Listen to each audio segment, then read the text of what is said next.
আসসালামু আলাইকুম। আবারও আপনাদেরকে স্বাগত জানাচ্ছি সুন্দরবন থেকে। আজ থাকছে সুন্দরবন ভ্রমণের তৃতীয় পর্ব। প্রথম এবং দ্বিতীয় পর্বটি যারা এখনও দেখেননি তাদের জন্য আমি ভিডিও লিঙ্কটা ডেসক্রিপশন বক্সে দিয়ে দেব, চাইলে আপনারা দেখে নিতে পারেন। বৃষ্টি শেষে আবারও আমরা রোদের দেখা পেলাম। ভাটা শেষে জোয়ার চলছে। আমাদের ছোট্ট নৌকাটাও রিসোর্টে এসে হাজির। খুব ভয়ে ভয়ে আমরা নৌকায় উঠে গিয়েছি।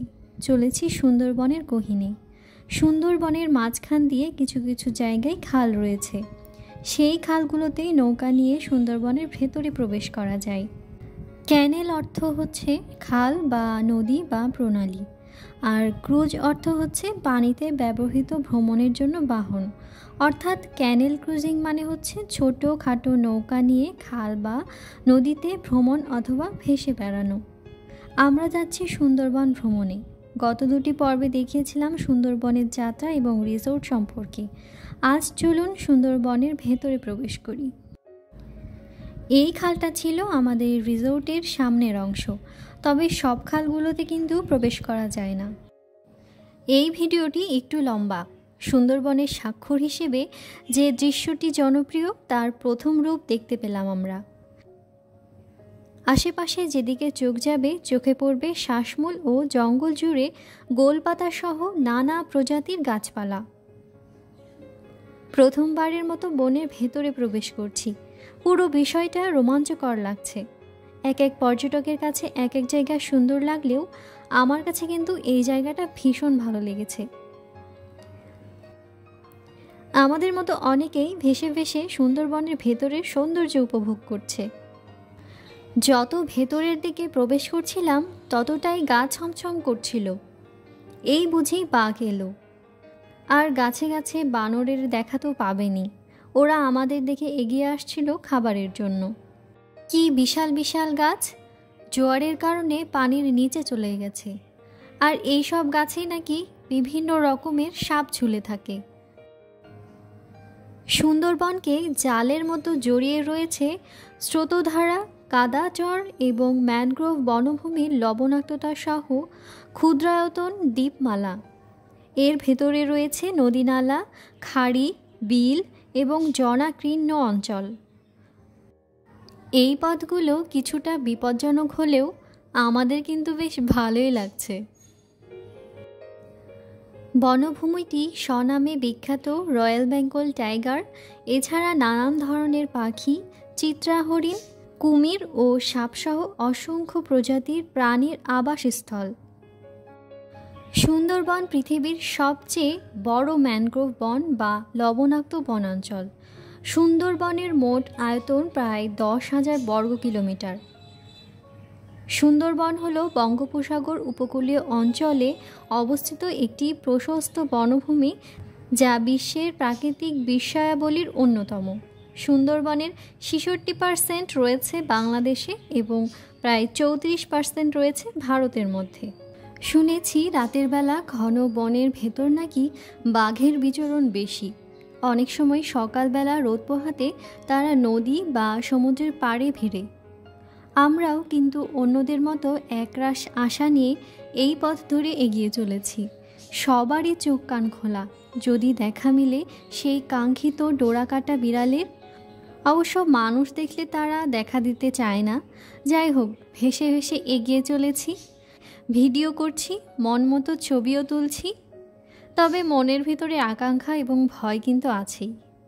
ভাসতে ভাসতে চলেছি আরও অনেকটা ভেতরে।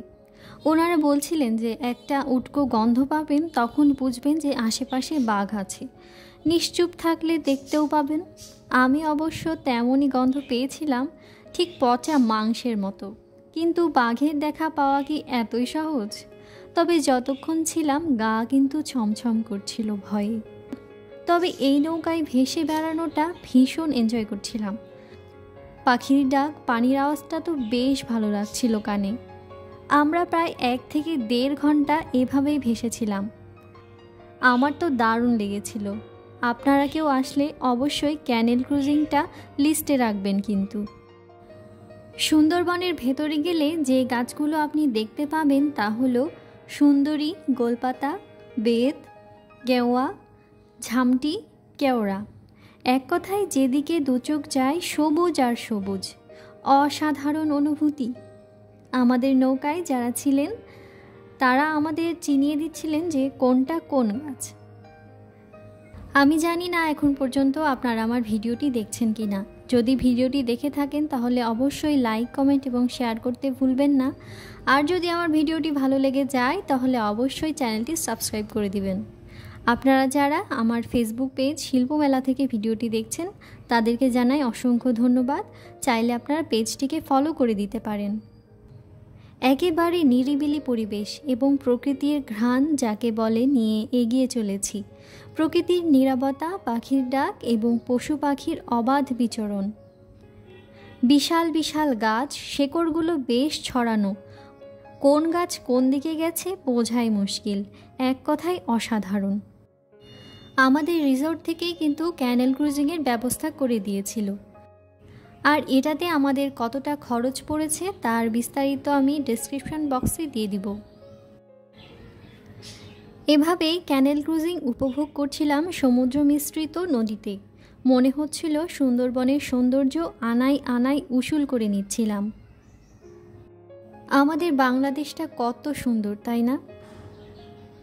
আমার মনে হয় প্রত্যেকেরই উচিত একটু সময় বের করে এই সৌন্দর্যকে উপভোগ করা। এখানে একদম ভেতরের দিকে দুটি পথ ছিল আরও ভেতরের দিকে যাওয়ার জন্য, কিন্তু আমরা আর না গিয়ে ফিরে চলে এসেছিলাম। পানি অনেকটাই ঠান্ডা ছিল, পা ভেজাতে ভেজাতে উপভোগ করছিলাম এবং নৌকা ঘুরিয়ে ফিরে যাওয়ার পথ খুঁজছিলাম।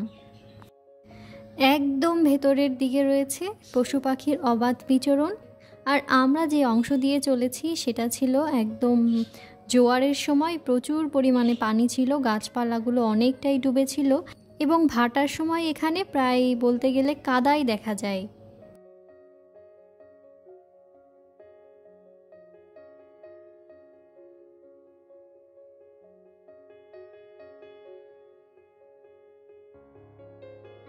তো দেখতে দেখতে আমরা প্রায় আমাদের রিসোর্টের কাছাকাছি চলে এসেছি।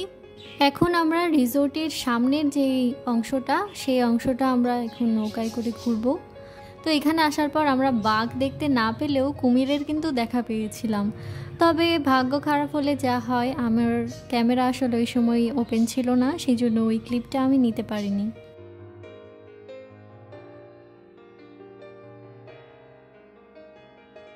ওই যে দেখা যাচ্ছে আমাদের রিসোর্টটি, এখান থেকেও দেখতে কিন্তু খুব ভালো লাগছে। তো এরপরেই আমরা চলে যাব আমাদের রিসোর্টে এবং তারপরেই আমরা ফিরে যাব আমাদের বাসায়। তো আজকের ভিডিওটি এ পর্যন্তই। ভালো লাগলে অবশ্যই লাইক, কমেন্ট, শেয়ার করবেন। আর পরবর্তী ভিডিও দেখার আমন্ত্রণ জানিয়ে আজ এখানেই বিদায় নিচ্ছি। আল্লাহ হাফেজ, আসসালামু আলাইকুম।